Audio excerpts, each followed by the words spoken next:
Située au cœur de la petite Italie de Montréal, l'église Notre-Dame de la Défense, de son appellation italienne, la Chiesa della Madonna della Difesa, constitue un monument incontournable de la métropole. Au début du 20e siècle, la communauté italienne de Montréal compte déjà plusieurs milliers de personnes provenant des régions surtout agricoles et surpeuplées d'Italie, à la recherche d'une vie meilleure, pour eux et pour leurs familles. Ils arrivèrent avec peu de moyens, mais riches d'une grande ferveur religieuse, nourris par la vie des saints et plus encore par la Vierge Marie, incarnant l'amour maternel.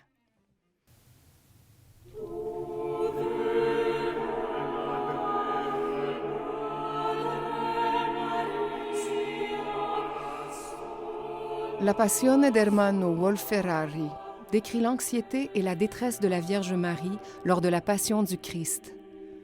Le début doux et haletant, les changements subits de dynamique, la répétition du thème musical toujours plus haut et de plus en plus fort, suivi d'une chute dramatique, nous font vivre l'univers émotif de la Vierge perdant son Fils.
Fondée le 21 octobre 1910 avec le soutien de l'archevêque de Montréal, Monseigneur Paul Bruchesi, la jeune paroisse tient son nom de l'apparition de la Vierge Marie à Casacalenda, un petit village de Molise près d'un endroit appelé la Difesa.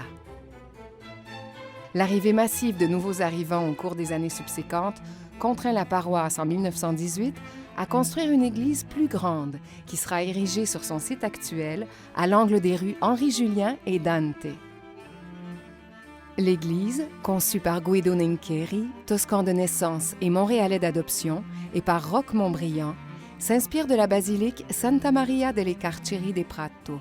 De celle-ci, Nincheri conserve le plan en croix grecque, mais en agrandit l'abside, prolonge ses trois bras et ajoute une galerie de fenêtres, permettant d'éclairer l'intérieur et la décoration. Nincheri dessine la plupart des sculptures, fabrique les vitraux et peint lui-même la majorité des fresques entre 1928 et 1933. Le point central de la fresque de l'abside est la Vierge Marie, sous les traits de Giulia, son épouse, entourée d'anges. Cette fresque demeure célèbre par l'inclusion de Benito Mussolini pour commémorer les accords du Latran, signés en 1929 par Mussolini et le pape Pie XI.